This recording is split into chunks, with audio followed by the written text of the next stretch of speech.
Welcome back, guys. This is part 5 of our 6-part series going over the overage profitability formula. And we're in the final step. So this is where we process claims. This is the P of C4 plus P, C4 plus P, the overage profitability formula. Process claims, aka get paid. So this is a final step. Now that you have a signed agreement with your client, now the next step is to gather all the other documents and submit your claim for the funds, for the surplus, the overage. There's two ways that you can do this. One, you can do it yourself, or two, you can hire an attorney to do it for you. So let's talk about each way real quick. Number one, you do it yourself. Personally, I do not recommend this method. I do not recommend that you do it yourself, especially if you're just getting started, because it's going to, the margin for error obviously is high if you're a beginner. And it doesn't necessarily mean that you're going to kill the deal, but it just means you're going to delay the process unnecessarily. But if you are comfortable with paperwork and documents and all that stuff, you can go ahead and submit it yourself. And what you're going to need to do is you're going to need to be in contact with the entity holding the funds, and you need to know what their process is. You need to know what paperwork they require, how they review claims and make decisions, and how they pay out claims. And so with counties, with tax sale overages, pretty easy. Usually counties will have this information on their websites.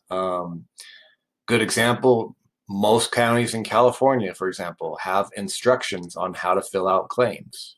It's right there on the website. You can download the instruction form and the documents you need, and you can submit paperwork. You just need to make sure that you read those instructions carefully and submit everything that they are asking you to submit.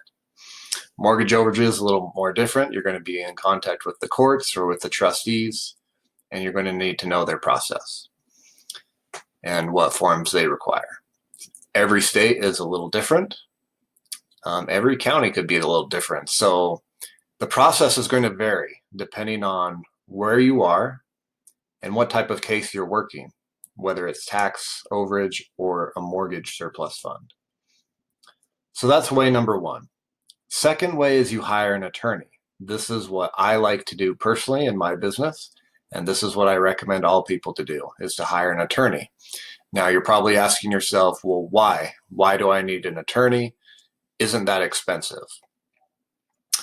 The answer is no, it's not really that expensive, and let me explain. Usually I'll pay an attorney, if I can, I'll usually pay them their hourly rate or a flat rate to submit everything for me. So, you know, it's totally negotiable. It's whatever you can negotiate with the attorney. But basically, I've talked about this in other videos. Attorneys will get paid in one of three ways. Number one is they'll get paid their hourly rate. Number two, they'll get paid a flat rate fee. Or number three, they'll take a contingency fee, meaning they'll take a percentage of the deal. But here's the thing, on a typical case, on a straightforward case, it should not take an attorney more than 2 to 4 hours of work to get a claim submitted for you. So this means, let's say for an example, you find an attorney who charges $250 an hour. Let's say it takes a little extra work and it takes them 4 hours. So you got to pay them $1,000, right? But if you're profiting 4, 5, 6, 7, 8, 9, even $10,000, that's not a bad investment. Would you give up 1,000 to make 5? That for me is a great investment, and I'll do that every day as many times as I can. I would happily give up $1,000 of my money today if it means I'm going to get $5,000 tomorrow. So you have to look at it from an investment perspective. Here's the other reason I like to use attorneys. One of the other reasons. They save me time, and time is money. Filling out paperwork and submitting claims to the counties is not the best and highest use of your time. It's not a money-making activity. In this business, the money-making activity is contacting potential clients, getting on the phone. That's your money-making activity. And so if you're doing stuff that's taking you away from that, you're losing money. You're losing potential deals. So that is a big reason why I use attorneys, is because they save me time and they allow me to focus on the activities that are going to produce the greatest result for me in my business. And by so doing, they save me time, they save me money, and they help me make more money in my business. That's why I use attorneys. They also help, they also help making sure that everything is filed correctly. They're able to review my paperwork. They're also, they can consult with me and help me avoid pitfalls, so we don't run into unforeseen problems down the road, because they're experienced, right? And so that's why I like to use attorneys. Is one, they save me time, they help me make more money, but they also, they help me with other things, making sure everything's done correctly, making sure that my paperwork is in order, help me avoid problems down the road. And two, there's some other things that we won't get into in this video, but they help you overcome certain things. The reality is some counties or law offices, they're not friendly towards individuals. But if you have an attorney, they're more willing to work with you. It's just how it is. So that once those are the two methods you can use to submit a claim. And we talked about the different ways attorneys are paid. We talked about, again, I guess I should mention, we talked about 2 to 4 hours of work on a typical case. As far as flat rates go, if I'm paying up front, I'll pay anywhere from $500 to max $1,500 for a flat rate fee up front. I have paid more, up to $2,500, but they get their money on the back end, which I'm okay with. I'll pay a little more if they'll take their money on the back end, because it helps me control my costs. Contingency fee, I do have some attorneys that work on contingency. They like to take 10% of the deal usually. So if I negotiate something where the claimant gets 70 and I get 30, at the end of the day, I'm only getting 20 because I'm giving 10 to the attorney. That's been my experience. So we talked about that. And once everything's filed, then you sit back and you wait. You wait for your check to arrive. Average turnaround time for a case, 3 to 4 months. This business is not get rich quick. If you're looking for a business where you need money today, the overage business is not for you. This is a business that you need to be able to, one, you need to be patient and you need to fill your pipeline, and just know that you're not going to see money the first 3, 4, possibly even up to 6 months while you're doing this business, because you're in that beginning stage and you're filling your pipeline.